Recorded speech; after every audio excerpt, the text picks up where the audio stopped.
ವಕ್ಫ್ board ಅವಾಂತರಗಳು, ವಕ್ಫ್ ಬೋರ್ಡಿಂದ ರೈತರಿಗೆ ಆಗ್ತಾ ಇರೋ ಅನ್ಯಾಯಗಳು, ವಕ್ಫ್ ಬೋರ್ಡಿಂದ ಮಠ ಮಂದಿರಗಳು, ಶಾಲಾ ಕಾಲೇಜುಗಳು ವಕ್ಫ್ ಬೋರ್ಡ್ನ ಆಸ್ತಿ ಆಗಿರೋದರ ವಿರುದ್ಧವಾದಂಥ ಒಂದು ನಿಲುವಳಿ ಸೂಚನೆಯನ್ನು ನಾನು ಕೊಟ್ಟಿದ್ದೀನಿ. ಇವತ್ತು ಮೋಸ್ಟ್ಲಿ 11 ಗಂಟೆಗೆ ಈ ವಕ್ಫ್ ಬೋರ್ಡಿನ ಅವಾಂತರಗಳು, ಈ ವಕ್ಫ್ ಬೋರ್ಡ್ ಒಂದು ರೀತಿ ದೆವ್ವದ ರೀತಿ ಇಡೀ ರಾಜ್ಯವನ್ನು ವ್ಯಾಪಿಸ್ತಾ ಇದೆ.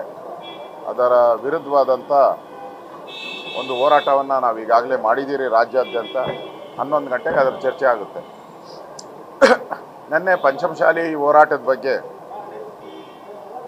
ಗೃಹ ಸಚಿವರು ಕೊಟ್ಟಂಥ ಹೇಳಿಕೆ ನಿಜಕ್ಕೂ ಖಂಡನೀಯ.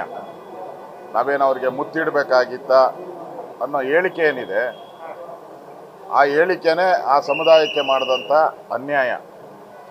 ಲಾಠಿ ಏಟು, ರಕ್ತ ಬರೋ ರೀತಿ ತಿಂದು ಸ್ವಾಮೀಜಿಗಳ ಬಂಧನ ಇವೆಲ್ಲವನ್ನ ನೋಡ್ತಾ ಇದ್ರೆ ಕಾಂಗ್ರೆಸ್ ಅವ್ರಿಗೆ ಈ ಲಿಂಗಾಯತ ಸಮುದಾಯದ ವೋಟ್ ಮಾತ್ರ ಬೇಕು, ಅವ್ರಿಗೆ ಏಟ್ ಕೊಡಬೇಕು ಅನ್ನೋ ತೀರ್ಮಾನಕ್ಕೆ ಬಂದಂಗಿದೆ.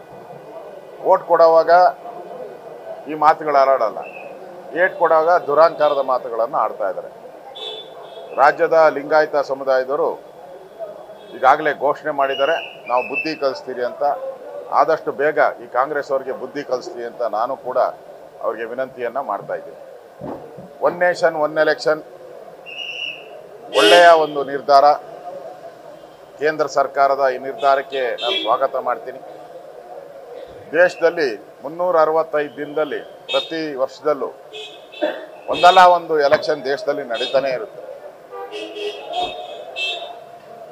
ಮತ್ತೆ ಪ್ರತಿ ಬಾರಿನೂ ಕೂಡ ಈ ಕೋಡ್ ಆಫ್ ಕಂಡಕ್ಟ್ ಬಂದರೆ 45 ದಿನ ಯಾವುದೇ ಅಭಿವೃದ್ಧಿ ಕಾರ್ಯ ಮಾಡೋಕ್ಕೂ ಆಗಲ್ಲ, ಯಾವುದೇ ಉದ್ಘಾಟನೆಗಳು ಆಗಲ್ಲ. ಮತ್ತೆ ಪದೇ ಪದೇ ಎಲೆಕ್ಷನ್ ಬರೋದ್ರಿಂದ ಸಾರ್ವಜನಿಕರ ಹಣ ಏನಿದೆ, ಟ್ಯಾಕ್ಸ್ ಪೇಯರ್ಸ್ ಹಣ, ಅದು ದುಂದು ವೆಚ್ಚ ಆಗ್ತದೆ. ಈ ದುಂದು ವೆಚ್ಚವನ್ನು ತಡೆ ಮಾಡೋಕ್ಕೆ ಮೋದಿಯವರು ತೆಗೆದುಕೊಂಡಂಥ ನಿರ್ಧಾರ ಒಳ್ಳೆ ನಿರ್ಧಾರ. ಇದನ್ನು ತುಂಬು ಹೃದಯದಿಂದ ಸ್ವಾಗತ ಮಾಡ್ತೀನಿ. ವಿರೋಧ ಪಕ್ಷಗಳು ಕೂಡ ರಾಜಕೀಯವನ್ನು ಬದಿಗಿಟ್ಟು ಅವರು ಕೂಡ ಇದಕ್ಕೆ ಬೆಂಬಲ ಮಾಡಿದ್ರೆ ದೇಶದ ಬೊಕ್ಕಸಕ್ಕೆ, ರಾಜ್ಯದ ಬೊಕ್ಕಸಕ್ಕೆ ಏನು ಖರ್ಚಾಗ್ತಾ ಇದೆ ಹಣ, ಅದೆಲ್ಲ ಉಳಿತಾಯ ಆಗ್ತೈತೆ. ಅದು ಅಭಿವೃದ್ಧಿ ಕಾರ್ಯಗಳಿಗೆ ಉಪಯೋಗ ಮಾಡ್ಕೊಳಕ್ಕೆ ಸಾಧ್ಯ ಆಗ್ತೈತೆ.